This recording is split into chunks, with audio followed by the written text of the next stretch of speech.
Une des raisons pourquoi j'aime faire de l'apiculture, au départ, pourquoi je t'ai appelé à faire ça, c'est que j'aime le miel. Pour moi, le miel, c'est une douceur, puis le goût du miel. Puis après, ben, vient tout l'aspect de l'abeille, de la protection de l'abeille et son travail collectif. Ce qui m'a vraiment dépassé quand j'ai découvert les abeilles, premièrement, j'en avais un petit peu peur de me faire piquer. Mais il y a des circonstances dans ma vie qui ont fait que ça m'a intéressé. J'ai commencé avec 2 ruches. Et à tous les ans, ça se multipliait, puis je me suis rendu avec 20 colonies. Puis là, on est dans la miellerie, la place que j'ai construite pour répondre à cette augmentation. Au début, j'avais un espace à côté pour le nombre d'abeilles que j'avais. Et là, j'ai augmenté mes espaces, puis je suis rendu que je partage ce que je fais avec les abeilles à des jeunes gens, des gens plus vieux, des gens qui sont intéressés d'apprendre l'apiculture. Parce que pour moi, ce qui est important, c'est de retourner à l'agriculture moderne, à l'apiculture plus féminine, plus ancestrale, comme on le faisait, parce que c'était la bonne façon d'avoir des ruches dans notre jardin et de ne pas avoir à déplacer ces petites abeilles d'un village à l'autre pour polliniser. Parce qu'aujourd'hui, malheureusement, on vit plus de la pollinisation, du transport d'abeilles, qu'on vit de son beau produit qu'elle nous fabrique. Puis c'est ça qu'on fait ici, là. On extrait ce beau produit. L'abeille a construit ces cadres que vous voyez ici. Alors, je vous en montre un, par exemple, qui est ici. Alors, l'abeille construit ses cadres, elle construit sa cire, et elle met du miel dans les alvéoles quand la reine n'est pas là. On va voir ça plus tard dans le documentaire, l'aspect du travail de la reine avec les mâles, avec les ouvrières. Alors, le beau miel qu'on extrait ici, c'est directement de la fleur, le nectar, avec un mélange d'eau que l'abeille récolte, prend sur le site magnifique qu'on a ici, parce qu'on a un ruisseau, un étang, et l'abeille a besoin d'eau propre pour faire son miel. Et comme on a beaucoup d'endroits pollués, ben, ça affecte l'abeille, surtout avec les produits de pesticides et d'herbicides dans l'agriculture moderne.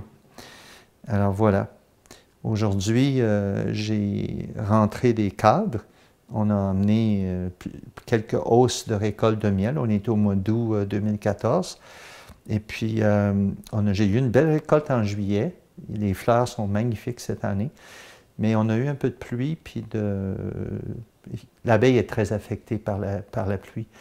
Rudolf Steiner les appelait les filles soleil parce qu'ils sortent quand il fait beau, puis ils sortent quand il fait chaud.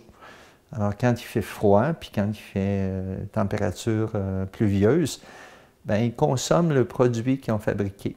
Alors, il nous en reste un peu moins. C'est correct aussi. Ils sont bien généreuses comme ça. Mais le plus important pour moi, c'est de voir comment ils travaillent en collectivité, à s'entraider, à mourir pour la colonie. Puis il y a toute une évolution qu'on va parler quand on va visiter la ruche comme telle. Je vais juste vous montrer, parce que les enfants au marché ou que je rencontre dans les écoles ou dans des occasions, ils me demandent toujours, ben, comment vous faites pour avoir du miel? Ben, c'est ça, on le prend dans le cadre, puis on le met dans la centrifugeuse qui est en arrière de moi, qui est assez bruyante d'ailleurs, puis je suis en train d'extraire depuis le matin. Alors, je vais démarrer la centrifugeuse pour extraire des cadres. Puis ça, c'est une centrifugeuse, ça dépend du producteur de miel, l'apiculteur. La machinerie dépend toujours des quantités qu'on a à faire. Alors, je vous tourne le dos et je vais partir mon appareil.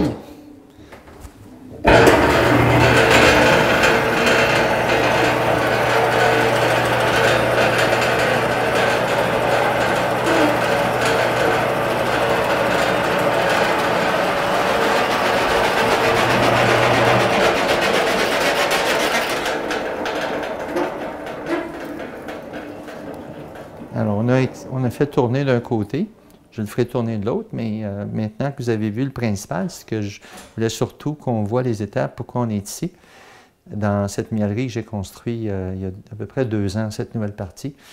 Puis l'entreposage, puis je m'en sers pour enseigner aux nouveaux apiculteurs, apicultrices qui sont intéressés. On va passer à mettre le miel depuis l'extracteur avec un filtre dans un seau, et puis on passe du seau au pot de miel, d'étiquetage pour le marché on va aller vendre notre produit. Malgré que ce n'est pas ma raison première, c'est juste un surplus de miel qu'on n'a pas besoin pour notre consommation. Puis avec Vin Ruche, là, il y a 2 ans, j'ai fait 1 tonne de miel. 1 tonne de miel, c'était le plus beau cadeau que j'ai eu. Jamais j'avais eu autant de miel. Puis j'ai compris que mes abeilles, je les gardais trop à l'ombre. Je pensais qu'il fallait qu'il y ait un peu d'ombrage l'été. Mais je me suis aperçu qu'ils ont bien plus besoin de soleil que d'ombre. Puis maintenant, ben, ils se lèvent plus tôt, puis se couchent plus tard. Et puis, ils sont bien heureuses sur les plateformes. Vous allez voir ça.